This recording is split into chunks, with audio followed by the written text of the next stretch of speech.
Hello, everyone, and welcome to this episode of Talking About Rock, sponsored by School of Rock, Rochester, New York. Thank you for joining us, and as always, you can catch all our interviews on all the streaming platforms, wherever you get your podcasts, and subscribe to our YouTube channel so you don't miss an episode. And look for photos and our behind-the-scenes videos on our new website, talkingaboutrock.com. Today we have for you a Chilean singer and lyricist, best known as the former lead vocalist for Michael Schenker Group, Lords of the Black, Rainbow, and Vandenberg. He is here today to chat with us about his upcoming release, Raised on Heavy Radio, out January 27th from Frontiers Music. Next up, my interview with Ronnie Romero on Talking About Rock.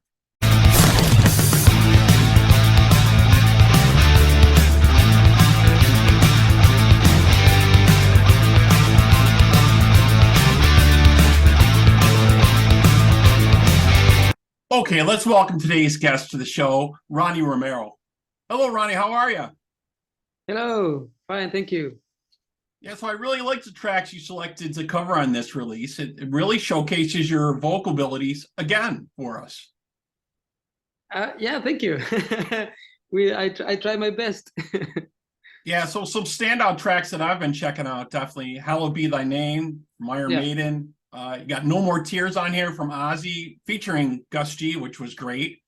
Yeah. You also have You Don't Know I'll Never Forget from Yngwie, and lots of stuff. Metal Days from Man of War, and a great cover of The Four Horsemen from Metallica.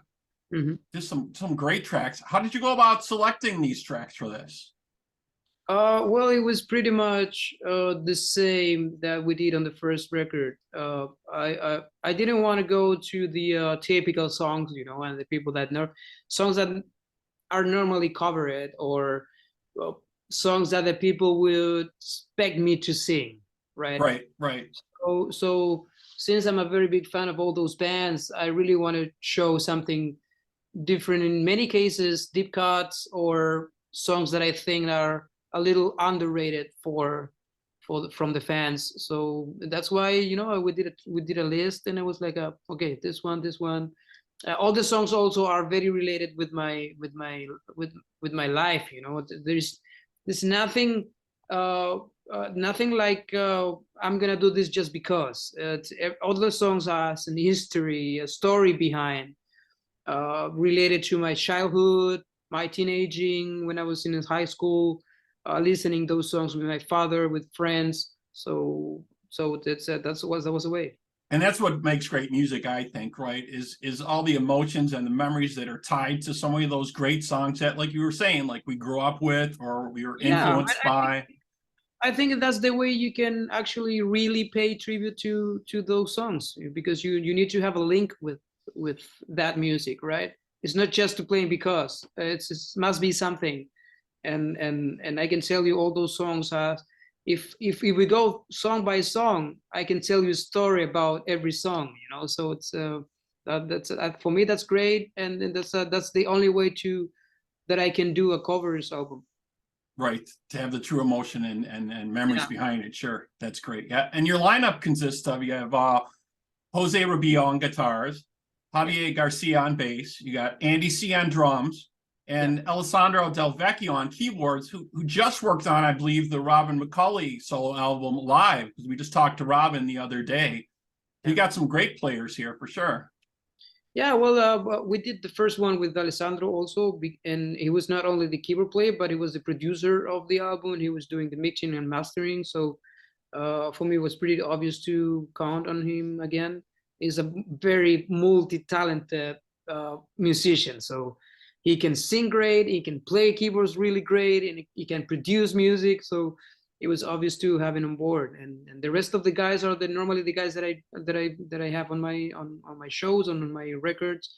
Andy, I worked with Andy since Lords of Black from the beginning. Javi, the same. Jose on the guitars is a guitar player I worked with many years ago, 10, 12 years ago in Spain, when I was starting way before Rainbow. So yeah, it's not only the songs are related to my life, but also the people involved. Even my wife is doing some backing vocals in some of the songs. So it's a kind of a very personal rendition to all those songs. Great, great. Yeah, that is excellent. Yeah, well, I want to get into a little bit more about some of the previous bands and projects you covered, but I want to take a quick break right now, and let's play the video for Metal Days you're covering from Man of War, and we'll be right back here on Talking About Rock with Ronnie Romero.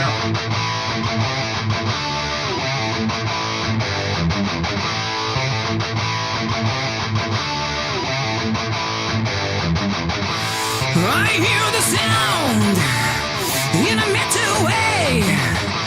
I feel the power rolling down the stage. 'Cause one thing really sets me free. And being metal, low as it can be.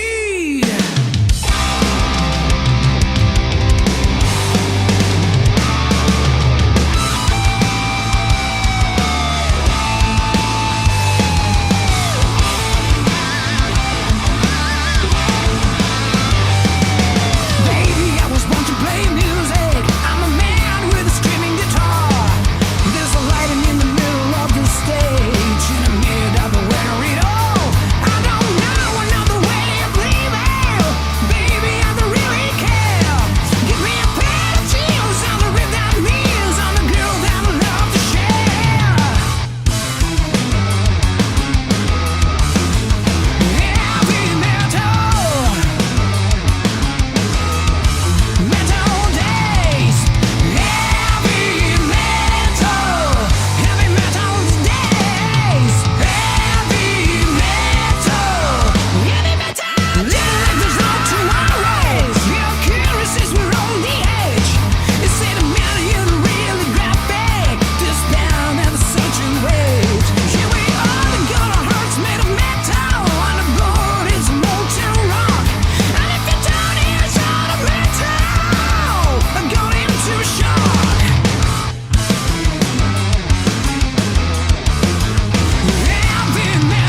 Okay, we're back here on Talking About Rock with Ronnie Romero. Just checked out the video for Metal Days. Great stuff. And I was listening to the tracks like we were talking about a little bit before.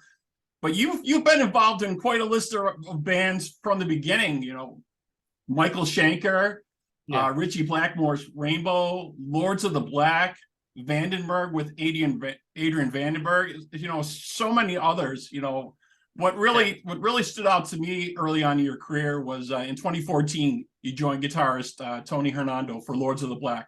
Thought that was some great stuff. Tell us a little bit about your time with them. Well, actually, there was probably my first professional experience playing music. I was before that I was doing a couple of things in Spain, obviously way before, also in Chile, in my country. But then I remember Tony, who was very popular in Spain at that time already. It was doing a Dio tribute concert. That was 2012. Remembering that he died. He passed away 2 years before. So he invited me to sing a couple of songs, and the band was immediately like, okay, we need to work together. So we put this band together, and I think at the beginning we did 2 great records, and then suddenly happens that I joined Rainbow. So everything was even better for the band, because you got this, you were in the spotlight. Right, a lot more exposure with Ritchie Blackmore's Rainbow, pretty iconic. Yeah. So we did great music. Then we stopped for a while because I quit the band for a year, and then they wanted me to come back for new music, and then here we are. We did 5 records together already. I think every time I work with Tony is great. He's a great songwriter, a great music, and then we're just thinking about to make a new album and try this time to go on tour, because after the pandemic since the pandemic we didn't have the chance to do any show. So I think it's time to go out. Yeah, you guys just had some outstanding tracks with Lords of the Black. I really loved it. It was great. That stuff was awesome, definitely. And then in 2020, you hooked up with Michael Schenker. He announced you'd be participating in the upcoming Michael Schenker album, Immortal. So then you did work with him too. Tell us a little bit about your time there. Yeah, actually, I was invited on 2019 to make a guest appearance on the album, to record 1 song, and then Michael really liked it, and then he invited me to go on tour with him playing that song. So it's supposed to be the Michael Schenker Fest with all the singers. Right. So we rehearsed, and then we're supposed to go to Japan with this tour, and then the pandemic came and didn't happen. Right. Then, I think Robin was the one Robin McCauley joined too, and you had a much of the different singers, right? It was Robin McCauley, Dougie White, Gary Barden, Graham Bonnet, and myself. And then after that experience of rehearsing together, and I remember we did a rehearsal where the other singers didn't came, so I was singing all the songs during the rehearsal just for fun. Right, sure, why not? You're there, work it out. Exactly. And then Michael told me, what about if you become the permanent singer, so I don't need 5 singers for my show, just 1 singer. He got to see you could showcase all these different songs, and you fit in very well with his material. So and for him it was great, because he also could bring this Michael Schenker group brand back to the shows and to the albums, and we started to work together since then, and we did an album after that, and then we went on tour, and the people really liked how we worked together, and we ended up doing another album, which is the last one, Universal, and doing the tour in the US together, and I think the people really like it and really enjoy it. Yeah, it's so great to see all the new music come from him. You work with some great players for sure. And last year we kind of touched on it a little bit. You released your Raised on Radio while you were covering some different songs, and now we have the latest release coming, Raised on Heavy Radio from Frontiers Music, which is great. I'm really digging the tracks. We talked a little bit about them, some of the tracks, Metal Days. You got Turbo Lover on there, also No More Tears with Gus G sat in and is featured on that, which was great. Yeah. That was Yeah, you know, I had this idea for the second album to, okay, I'm gonna have some guest musicians, but in this case, I really want to have people playing on the specific song, and this person must be related with the song, as I do picking up the songs, right? exactly.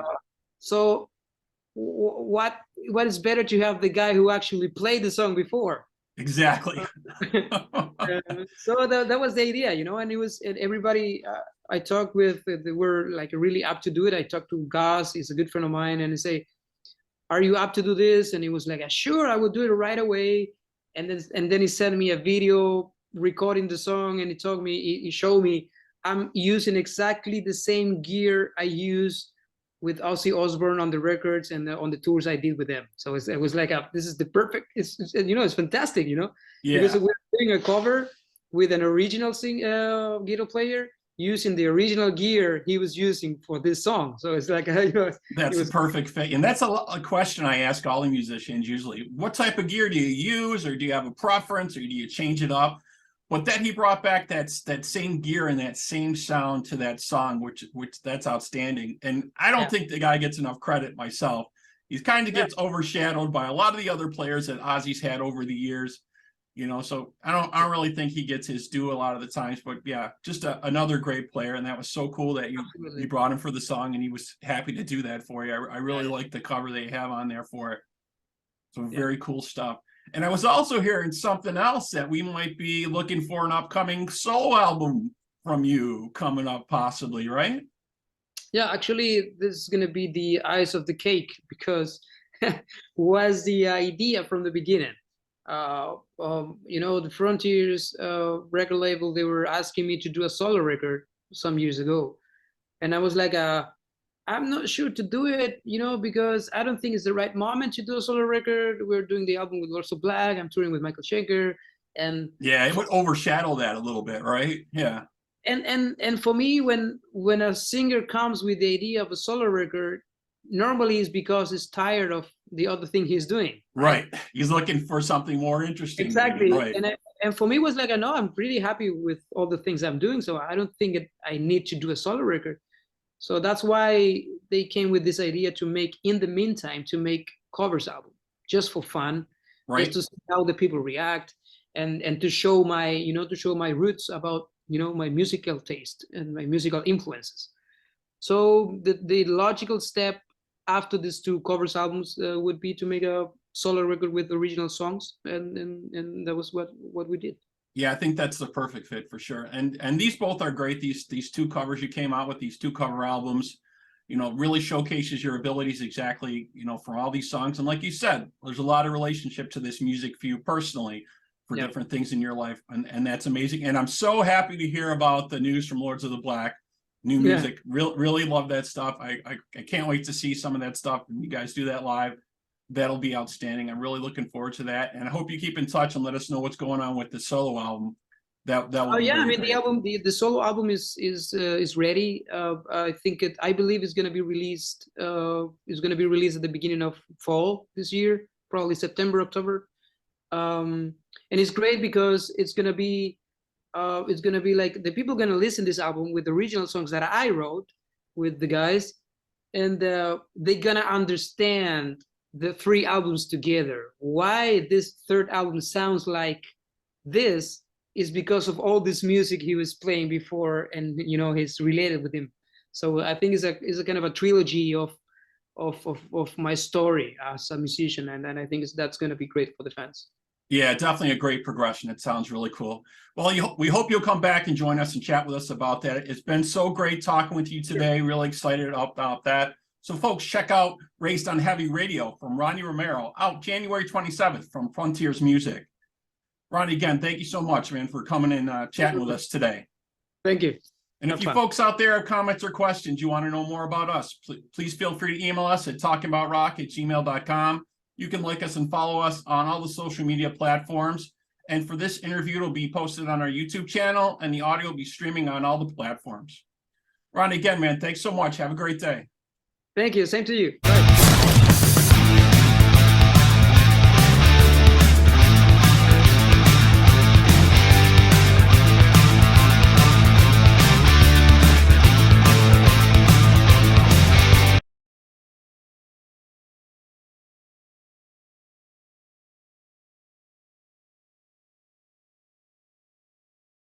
Bye.